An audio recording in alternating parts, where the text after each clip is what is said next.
So అడుగుతే కనుక ఎలా అయితే రోజుకి 4 సార్లు బతిమలాడతారో అన్నం తినకపోతే, స్నానం చేయకపోతే అయితే చచ్చరే వాళ్ళు, మనం 10 సార్లు అయినా అడుగుతాం, అవునా కాదా? అవి రెండు ఎంత ఇంపార్టెంటో ఇప్పుడు మన లైఫ్ స్టైల్ కంటే మన పిల్లల లైఫ్ స్టైల్కి ఈ ఇంగ్లీష్ అంత ఇంపార్టెంట్ అయిపోయింది. అవునంటారా కాదంటారా? It became a regular thing, necessary thing. Who speaks in English? You people think that those people only talented, educated అలా ఆలోచిస్తున్నారు. అలాంటప్పుడు మన పిల్లల్ని మనం అలానే చేసుకోవాలా వద్దా? సో చేసుకోవాలంటే ఇంగ్లీష్ అంటే ఏంటి అంటే, English is just a language, it is not a knowledge. కానీ దానికి ఇంపార్టెన్స్ ఎక్కువ అవుతూ వెళ్తుంది. అర్థమైందా నేను చెప్పింది? అంటే ఇంగ్లీష్ అనేది ఒక లాంగ్వేజ్, వాళ్ళ బ్రెయిన్ విని ఆ ఏజ్ లో ఏ సెంటెన్స్ మాట్లాడాలో ఆ టైంకి ఆ సెంటెన్స్ ఆ సిచ్యువేషన్ కి తగ్గట్టు బయటకు వస్తుంది. కాబట్టి ఇప్పుడు మనం ఏం చేయాలంటే, నేనేం మిమ్మల్ని కొత్తగా నేర్చుకోమనట్లేదు, ఏం చేయమని, జస్ట్ వాళ్ళని బ్రతిమలాడతారో అడుగుతారో, నాన్న కొంచెం మాట్లాడరా.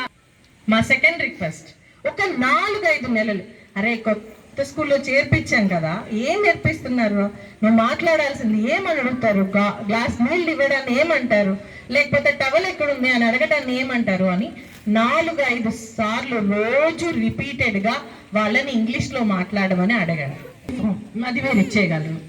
సెకండ్ థింగ్, మీ పిల్లల్ని అడగగలరు. ఏమని అడగగలరు? నాన్న ఇంగ్లీష్లో. థర్డ్ థింగ్, నాన్న హోంవర్క్ చేసావా, చదివావా, ఏం చేసావు అని ప్రతిరోజు పడుకోబోయేటప్పుడు ఒక 5 నిమిషాలు మాట్లాడండి చాలు. చదువు. ఫోర్త్ థింగ్, చాలా ఇంపార్టెంట్ థింగ్, ఒక గంట ప్రతి ఆదివారం వాళ్ళకి మొబైల్ ఫోన్ ఇవ్వాలి. ఇది ఎవరిస్తారు? ఎవరెవరు? ఆల్రెడీ వాళ్ళు రోజు తీసుకున్నారు, ఇంకెందుకు మేడం అంటారా? నేను అదే చెప్తున్నాను.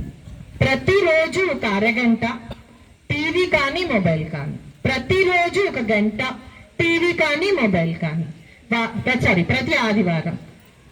పిల్లలు ఇది సూపర్ ఆఫర్ కదరా, బంపర్ ఆఫర్ కదా? ఎస్, నా తెలుసు. సో ఎవరు ఇవ్వగలరు? నేను చెప్పిన టైం వినండి, అరగంట, ప్రతిరోజు ½ అన్ అవర్, ప్రతి హాలిడే రోజు 1 అవర్. ఎవరు ఇవ్వగలరు? గంటలు ఇచ్చేస్తున్నారు కదా కదా. అందుకని అతి ఇష్టమైన వస్తువు అది, దాని మీద కనుక మనం కంట్రోల్ చేయగలిగామనుకోండి, మనం అన్ని కంట్రోల్ చేయొచ్చు. ఇది నిజమా అబద్ధమా? నేను ఒకటి కాదా కదా, చాలా మంచోళ్ళు కదా, వెరీ గుడ్, హ్యాండ్ కూడా రేస్ చేసేస్తున్నారు, అలవాటు పడిపోయారు, సింక్ అయిపోయారు. ఓకే, మంచి తల్లిదండ్రులు అయితే మన పిల్లలు మన మాట విని తీరాల్సిందే. అది నయానో భయానో, అంటే ముద్దుగానో బెదిరించో, 2 రకాలు. ఒకసారి అవసరమైనప్పుడు బంగారు తండ్రి ప్లీజ్ రా, ఇచ్చే గుడ్ బాయ్ కదా, లేదా ఇస్తావా 2 వెయ్యనా. అర్థమైందా? ఎలా అయినా సరే వాళ్ళు మన కంట్రోల్లో ఉండాలి, వాళ్ళ కంట్రోల్ ఏంటి, వాళ్ళు దానికి కంట్రోల్లో ఉండాలి. ఫస్ట్ విషయం ఏంటి? యూనిఫామ్. స్కూల్కి పర్ఫెక్ట్ యూనిఫామ్లో రావాలి. పిచ్చి హెయిర్ స్టైల్స్తో వస్తే ఆ రోజు ఆబ్సెంట్ పక్క, నో డౌట్. పెడదామా వద్దా రూలు? ఆ హెయిర్ కట్ లోపలికి రానివ్వద్దు అన్నారు అనుకోండి, మీరు కూడా రావద్దు. ఆ పిల్లాన్ని కూడా నేను ఇక్కడ చదివించాను, ఖచ్చితంగా చదివించాను, సమస్య లేదు, నో డౌట్. నాకు అడ్మిషన్ ముఖ్యం కాదు, అస్సలు ముఖ్యం కాదు. రూల్ ఫాలో అయితేనే చదువు, లేకపోతే చదువు లేదు, నో డౌట్.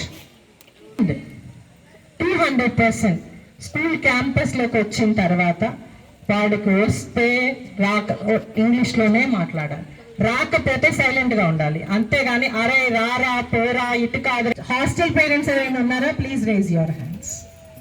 వచ్చారు, very good, thank you. Parents ఎవరైతే ఉన్నారో వాళ్ళకి పర్టికులర్